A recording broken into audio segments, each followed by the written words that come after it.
Hello, I'm Hannah, and this is Hannah's Books. I come to you today with part 4, the final part, I hope, of my BookTube birthday Q&A, and I am very belated.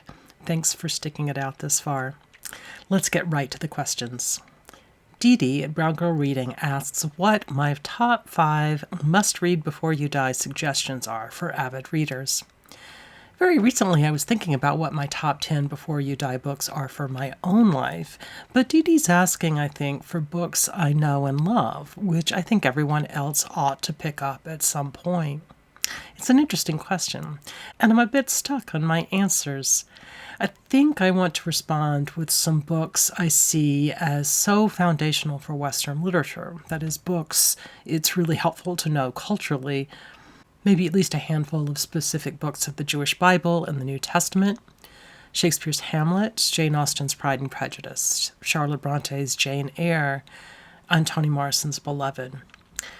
But you asked specifically about avid readers, Dee Dee, and I have a feeling that a lot of avid readers have read all, or at least most of, these books. So I'll throw in a couple that are widely read but not that widely read to be alternatives. Marilynne Robinson's Housekeeping, and the nonfiction book The Spirit Catches You and You Fall Down by Anne Fadiman. All of these books, all 7, are not only writing that I think is important, but books I see as personally transformative in various ways. I've talked about all of them on this channel before, and so have many other booktubers. If you haven't read these books, do give them a try. Green Snowfall asked me to name my favorite bookstores, as well as my favorite random find at a bookselling place. Now, that's a great question. I grew up in a tiny town that didn't have a bookstore, although there was a little craft store that had a spinner rack of books, including a few Nancy Drews and Agatha Christie mysteries. As I grew up, I found many other bookstores I loved, of many different types. In Chapel Hill, North Carolina, I fell in love with a big used bookstore on the main drag through town, although I don't remember its name. I had to, more or less, walk past it several times a week, and so I found myself inside quite often. In Durham, just a few miles away geographically, I loved The Regulator, a bookstore that sold new books and in fact always had a great selection of both fiction and nonfiction about race and the South, which was my major academic interest. In West Philadelphia, I loved the leftist activist bookstore A House of Our Own, as well as the gay and lesbian bookstore Giovanni's Room downtown.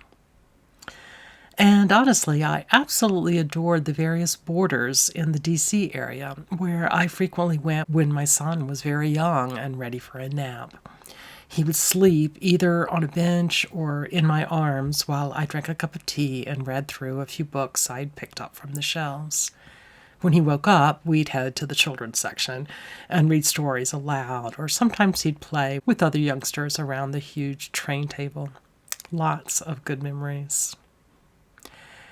As for surprise finds at bookstores, well, my father read an academic book, a history monograph published by a university press about the language and culture of enslaved people along the coast of South Carolina, which was first published when I was starting to visit colleges.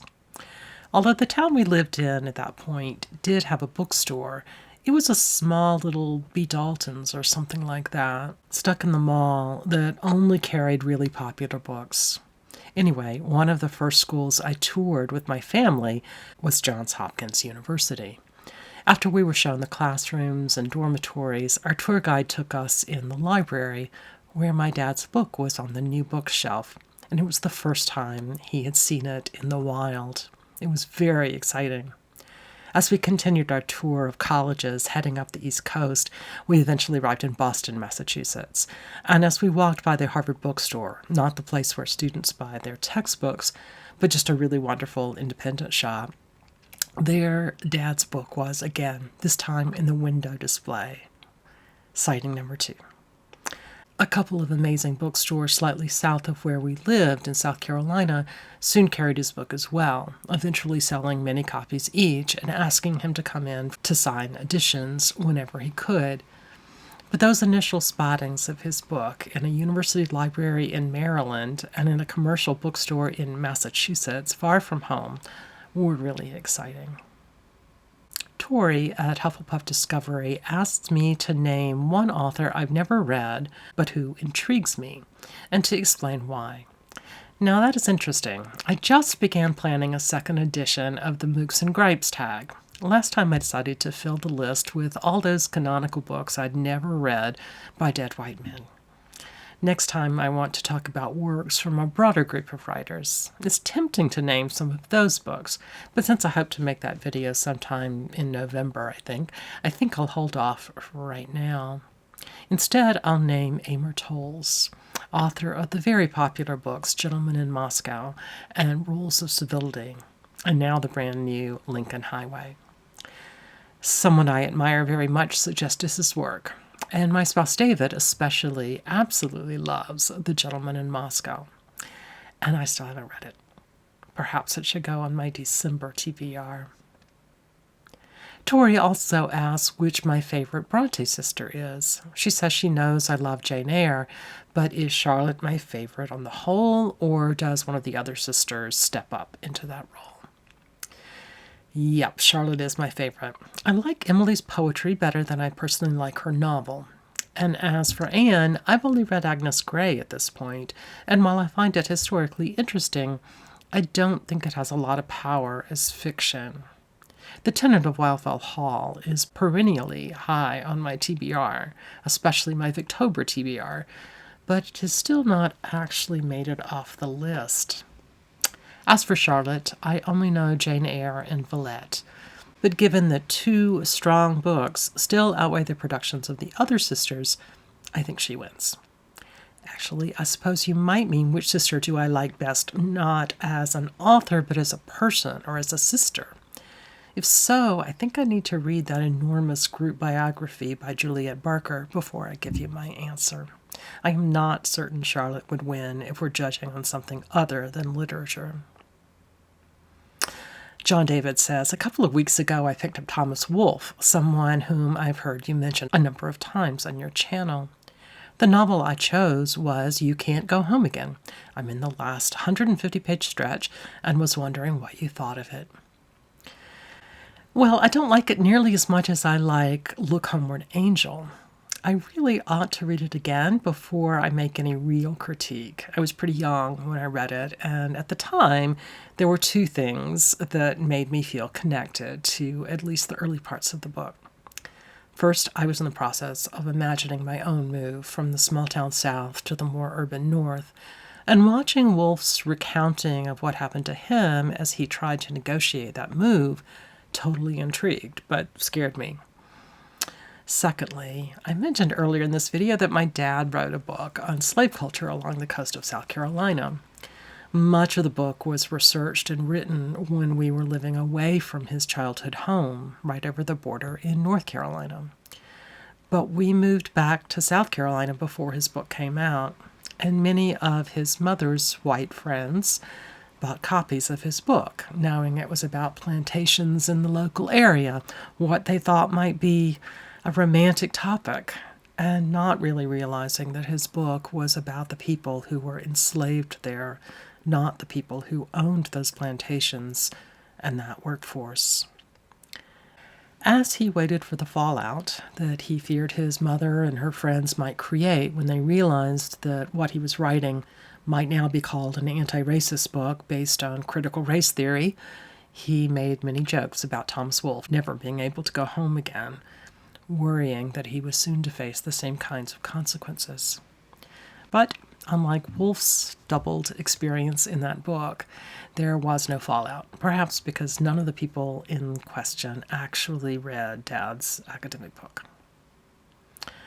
Really, because I haven't read Wolfe in quite a while, I'm not sure I can speak more specifically than these anecdotes. But yes, Wolfe was a bit long-winded and in need of a strong and brilliant editor.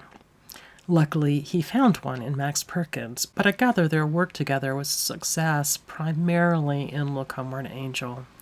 I'm about to read a biography of Maxwell Perkins, so perhaps I'll have more to share on that subject next month. If you haven't read Look Homeward, Angel, it might be worth a try. Its talk about the 1918 flu adds an extra layer of meaning right now, I think. Ben at Doom Antidote asks a really interesting question. What are my thoughts on Harold Bloom? Ben said that he knows Bloom is somewhat of a divisive figure and wants to know if I love him or hate him, and whether I, as Ben says, share Bloom's principles on the Western canon. I have a complicated relationship with Harold Bloom's work. First, there's a tremendous number of stories about his inappropriate treatment of his female students, be they graduate students or undergraduates. And I get pretty annoyed with this idea about the so-called literature of resentment, a term he often applied to anything by anyone who was not a conservative dead white man. Even in his work on those conservative dead white men, he sometimes leaned a little too heavily on more broad-reaching psycho-interpretations rather than the more literary or more historical angles that I prefer.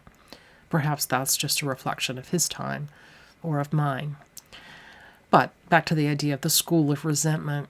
He believed, he said, that politics and power should have nothing to do with reading, which should be purely about pleasure, or possibly about self-insight. While I sometimes run across books that I think sacrifice readers' pleasure in order to make didactic comments about politics, in general, that's not what I see. In fact, I think many of the books Bloom might have assigned to the school of resentment offer readers exactly the kind of potential insights into themselves and into their worlds that I think Bloom should have valued, given his understanding that literature helps us grow. I mentioned that I liked reading about literature through an historical lens, which I'm sure is because both professionally and at heart I am an historian. But Bloom, I think, actually, let me pause here and say that I'm speaking as if I had read an enormous amount of Bloom's work and know his whole body of argumentation, and that is absolutely not true. But from what I have read, I think Bloom would critique the idea that historical and cultural contexts matter as much as I think they do. Or at least he would say that if context is that important, whatever literature emerges is not that important. I see his point. He's valuing what he thinks is universal. But even what is universal, and he might give an example like Shakespeare, who's certainly been read all over the globe, has a context. And the more it's read, the more it shapes future contexts. I want to hear about that kind of stuff when I read literary criticism. And perhaps the larger criticism is that for reasons that just baffle me, Bloom seems to think that almost everything that qualifies as universal was written by white men. So that is some of my somewhat uninformed criticism of Bloom. On the other hand, he's been an absolute force, along with people like Clifton Fadiman, in helping me see how much the books often deemed canonical, or at least deemed canonical in the past, are in conversation with each other. I read both Bloom and Fadiman at a time fairly early in my life when I was primed for that understanding, but not fully aware of it yet. I've referred a bunch of times to the conversation that canonical literature is, and the conversation that contemporary literature is, and the conversation that book reviews and literary criticism is, and even the conversation that's BookTube. I'm not sure I would see the world that way if it weren't for Bloom. Clara asked me to name some of my favorite historical fiction books, as well as some of my favorite biographies. You know, I was just thinking recently that I don't tend to think about fiction being specifically historical fiction unless it is specifically marketed that way. I actually have a piece of historical fiction on my docket right now, the very new novel by Janet Beard called The Ballad of Laurel Springs. It sounds like an interesting read about both feminism and folk music in Appalachia. Given that I'm very interested in both feminism and folk culture, I'm excited to read it fairly soon. The basic story is that a 10-year-old girl finds out that her great-great, etc. grandfather stabbed his lover to death, and that the killing was memorialized in a murder ballad.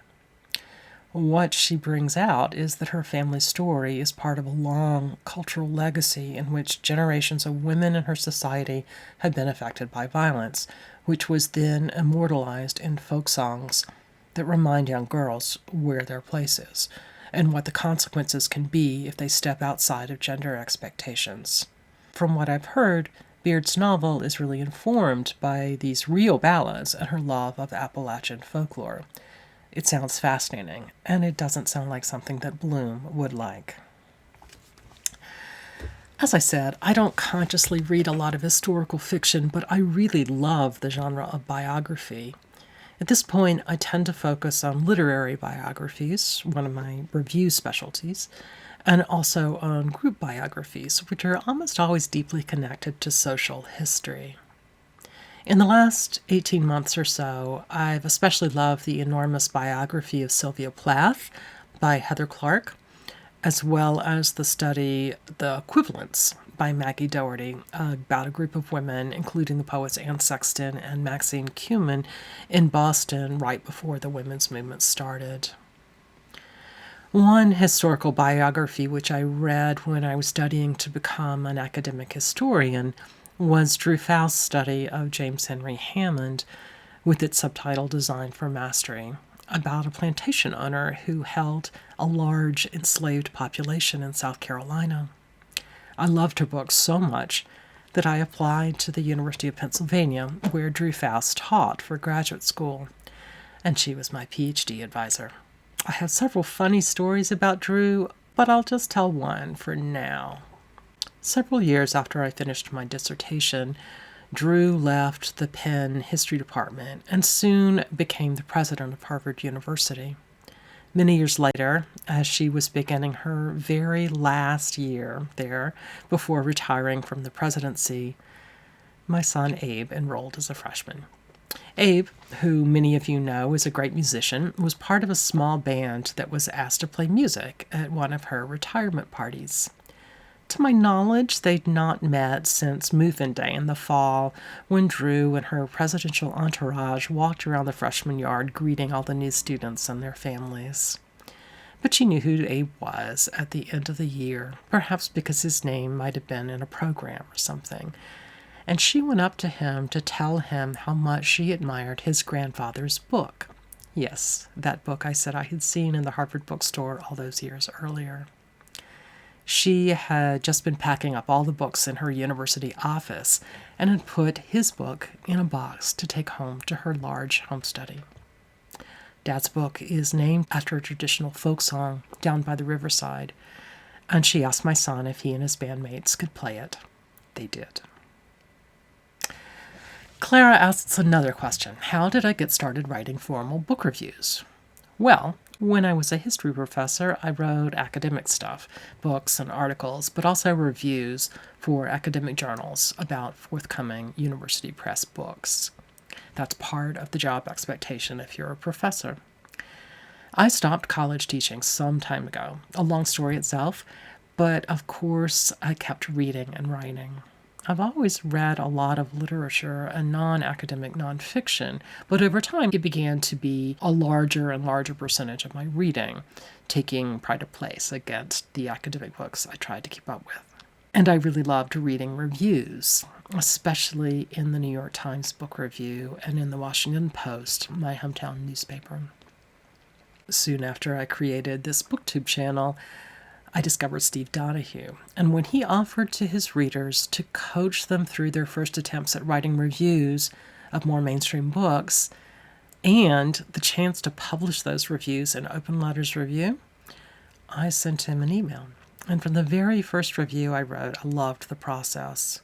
Starting this year, I began publishing reviews in journals that pay a bit, and I'm still learning quite a bit. I think I have a tendency to want to write more analytical pieces than true reviews that give clear judgments. If any of you out there have any interest in trying this out, Steve is an incredibly enthusiastic and generous guide. There are a bunch of us on BookTube who've taken him up on his frequent offers to help newbies. In fact, Olive at A Book Olive just filmed her own Q&A and the most recent edition talks in really thoughtful ways about her book reviewing start and also about her writing process. I'll link to it in the show notes. Well, speaking of Steve Donahue, Steve asked the next question. Let me read it to you word for word. My question is partially about your super gifted son and requires you to don your Jewish mother hat. What's your foremost dream for him? And none of this, I just want him to be happy malarkey. What's the one thing he absolutely has to do in order to avoid incurring your lifelong, deep-sighing, motherly disappointment that you'll take to your grave? Well, you're going to be disappointed, I suspect, with my answer. Let me say first that my goal is never just wanting anyone to be happy. What I hope for instead is always that people will have meaningful lives, that they'll do things that not only bring them joy, but bring them a deep sense of fulfillment, and that they'll do things that bring meaning and perhaps healing to other people as well. The difference between happy and meaningful may not be terribly great sometimes, but I would definitely be pretty disappointed if my child built a life just entertaining himself rather than committing to a life of growth. As for more specifics, I don't know what he'll do for sure. He loves music, performing it, but also studying the history of folk songs, etc., and even doing sound engineering. He loves theater, everything from directing contemporary plays to studying past performances of particular plays across time, to considering audience response to plays during the early modern period. And he loves lots of things bookish. Hearing him talk about what fields he loves is always tremendous fun. And I know that anything in the arts and humanities is kind of a tough row to hoe in this world. I do hope that he can turn his interests into a career, a step he is right on the precipice of having to figure out now that he's a senior in college. But I also suspect that even if he pays his bills some other way, he'll always be connected in some way to these interests he's had almost his whole life. What is the thing that would incur my permanent disappointment in him? I don't think there is one. I am radically committed to the idea of unconditional love in a family, which requires a pretty serious ability to let other people chart their own courses and make their own decisions. David and I have been trying to parent this way since Abe was first born, starting with child-led nursing and sleep habits. Talking things out and helping him learn how to make thoughtful decisions over time has really made me confident in his ability to make choices based on both reason and on his commitments to contributing to a better world. And let me make it very clear that while I feel unconditional love for him down deep at every moment, I often fail horrifically at the kind of moment-by-moment practice of showing it clearly. I hope Abe will forgive me for that, and I hope that he will at least most of the time feel that bigger picture. My job is to sit back and enjoy watching him come into his own, offering ideas or even advice when he asks, or when I know he's feeling like he's floundering. Like I said, I'm often bad at it, but I'm deeply committed to the goal here of raising a kid who makes decisions because they are the right thing for him and not because he thinks his parents will only love him or approve of him if he does something that they're expecting or requiring. Well, one last Q&A question today. I answered a question from Melissa at Fully Booked in the last video and said I wanted to hold her second question, or rather a set of related questions, to be the last question of this year's Q&A. She asks, what is an accomplishment you're very proud of, and what's something you still hope to accomplish?